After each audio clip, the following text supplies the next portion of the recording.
എല്ലാവർക്കും എന്റെ സ്നേഹം നിറഞ്ഞ നമസ്കാരം. നമുക്ക് ഇന്ന് ലോകത്ത് നടന്ന കുറച്ച് പുതിയ വിശേഷങ്ങൾ കേട്ടാലോ. കർണാടകയിലെ ഹാസൻ ജില്ലയിൽ വളരെ വിചിത്രമായ ഒരു കാര്യം സംഭവിച്ചു. അവിടെ ഏകദേശം 40 ദിവസത്തിനുള്ളിൽ 23 പേർ ഹൃദയാഘാതം മൂലം മരിച്ചു. അതിൽ കൂടുതൽ പേരും 40 വയസ്സിന് താഴെയുള്ള ചെറുപ്പക്കാരായിരുന്നു. എന്തുകൊണ്ടാണ് ഇങ്ങനെ സംഭവിക്കുന്നതെന്ന് കണ്ടെത്താൻ കർണാടക മുഖ്യമന്ത്രി സിദ്ധരാമയ്യ ഒരു വിദഗ്ധ സമിതിയെ നിയമിച്ചിട്ടുണ്ട്. പ്രശസ്ത ഹൃദ്രോഗ വിദഗ്ധനായ ഡോക്ടർ രവീന്ദ്രനാഥിന്റെ നേതൃത്വത്തിലുള്ള സംഘം 10 ദിവസത്തിനുള്ളിൽ ഇതിന്റെ കാരണം കണ്ടെത്തണം. കോവിഡ് വാക്സിൻ എടുത്തതിന്റെ എന്തെങ്കിലും പ്രശ്നമാണോ ഇതിന് കാരണമെന്ന് മുഖ്യമന്ത്രി ഒരു സംശയം പ്രകടിപ്പിച്ചിരുന്നു. എന്നാൽ ഇത് വലിയ ചർച്ചകൾക്ക് കാരണമായി. ഇത് തെറ്റായ വിവരമാണെന്നും വാക്സിനോട് ആളുകൾക്ക് പേടി തോന്നാൻ ഇടയാക്കുമെന്നും പലരും പറഞ്ഞു. കേന്ദ്ര ആരോഗ്യ മന്ത്രാലയം പറഞ്ഞത് കോവിഡ് വാക്സിനും ഹൃദയാഘാതവും തമ്മിൽ ബന്ധമില്ലെന്ന് വലിയ പഠനങ്ങളിൽ കണ്ടെത്തിയിട്ടുണ്ടെന്നാണ്. പാരമ്പര്യം, ജീവിതശൈലി, മുൻപുള്ള അസുഖങ്ങൾ, കോവിഡ് രോഗം ഗുരുതരമായി വന്നിട്ടുണ്ടെങ്കിൽ അതും ഹൃദയാഘാതത്തിന് കാരണമാകാമെന്ന് അവർ പറഞ്ഞു. വാസ്തവത്തിൽ വാക്സിൻ എടുത്തത് മരണനിരക്ക് കുറയ്ക്കാൻ സഹായിച്ചുവെന്നാണ് പല ഡോക്ടർമാരും പറയുന്നത്. എന്തായാലും വിദഗ്ധ സമിതിയുടെ റിപ്പോർട്ട് വരുമ്പോൾ ഹാസനിലെ ഈ മരണങ്ങൾക്ക് പിന്നിലെ യഥാർത്ഥ കാരണം നമുക്ക് അറിയാൻ കഴിയും. അതുവരെ എല്ലാവരും പേടിക്കാതെ ഇരിക്കണമെന്നും ഡോക്ടർമാരെ കണ്ട് ആവശ്യമായ പരിശോധനകൾ നടത്തണമെന്നും അധികൃതർ അറിയിച്ചിട്ടുണ്ട്. ഹൃദയത്തെ ബാധിക്കുന്ന അസുഖങ്ങളെയാണ് നമ്മൾ ഹൃദയരോഗങ്ങൾ എന്ന് പറയുന്നത്. നമ്മുടെ രാജ്യത്ത് ഒരുപാട് മരണങ്ങൾക്ക് കാരണം ഇതാണ്. അതുകൊണ്ട് ഹൃദയത്തിന്റെ ആരോഗ്യം ശ്രദ്ധിക്കേണ്ടത് വളരെ പ്രധാനമാണ്. ഇനി നമുക്ക് ബഹിരാകാശത്തുനിന്നുള്ള ഒരു വിശേഷം കേൾക്കാം. ചൊവ്വ ഗ്രഹത്തിൽ നിന്ന് അടർന്നുവന്നതും ഭൂമിയിൽ ഇതുവരെ കണ്ടെത്തിയതിൽ വെച്ച് ഏറ്റവും വലുതുമായ ഒരു കല്ല് ലേലത്തിൽ വെക്കാൻ പോകുകയാണ്. ന്യൂയോർക്കിലെ സോത്ബിസ് എന്ന പ്രശസ്തമായ ലേല കമ്പനിയാണ് ഇത് വിൽക്കുന്നത്. ഏകദേശം 24.5 കിലോഗ്രാം ഭാരമുണ്ട് ഈ കല്ലിന്. കഴിഞ്ഞ വർഷം ആഫ്രിക്കയിലെ സഹാറ മരുഭൂമിയിൽ നിന്നാണ് ഇത് കണ്ടെത്തിയത്.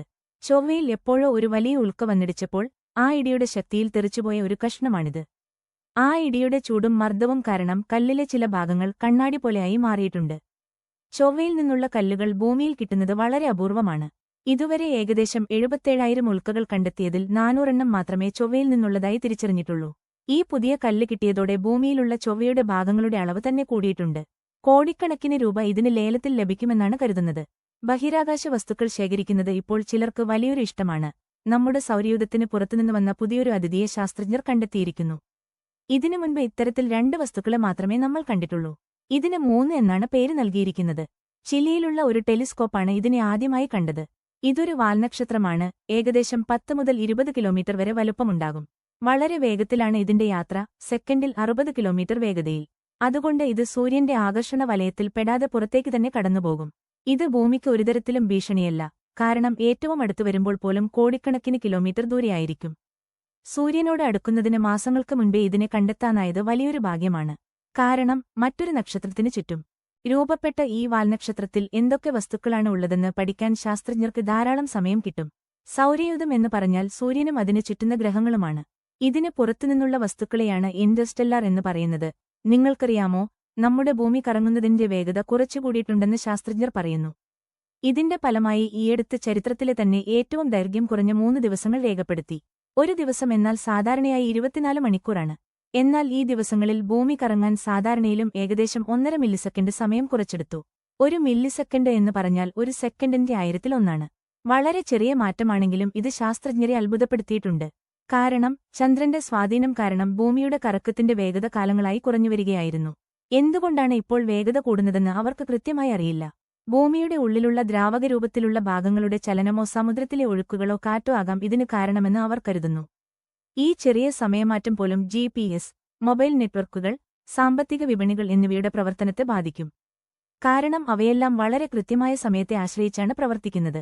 ഈ വേഗത കൂടുന്നത് തുടർന്നാൽ സമയം ശരിയാക്കാൻ വേണ്ടി ഒരുപക്ഷേ ചരിത്രത്തിൽ ആദ്യമായി ഒരു സെക്കൻഡ് കുറയ്ക്കേണ്ടി വന്നേക്കാം. ഇതിനെ നെഗറ്റീവ് ലീപ് സെക്കൻഡ് എന്നാണ് പറയുന്നത്. ഇനി നമുക്ക് പുരാതന ഈജിപ്തിലേക്ക് ഒരു യാത്ര പോകാം. ഏകദേശം 4500 വർഷങ്ങൾക്ക് മുൻപ്, അതായത് പിരമിഡുകൾ നിർമ്മിക്കുന്ന കാലത്ത് ജീവിച്ചിരുന്ന ഒരു മനുഷ്യന്റെ പൂർണ്ണമായ ജനിതക ഘടന ശാസ്ത്രജ്ഞർ ആദ്യമായി കണ്ടെത്തി. മൺപാത്രങ്ങൾ ഉണ്ടാക്കുന്ന ഒരു തൊഴിലാളിയായിരുന്നു അദ്ദേഹം.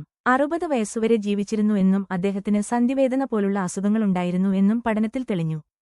അദ്ദേഹത്തിന്റെ DNA പരിശോധിച്ചപ്പോൾ അദ്ദേഹത്തിന്റെ പൂർവികരിൽ ഭൂരിഭാഗവും വടക്കേ ആഫ്രിക്കയിൽ നിന്നുള്ളവരായിരുന്നുവെന്ന് മനസ്സിലായി.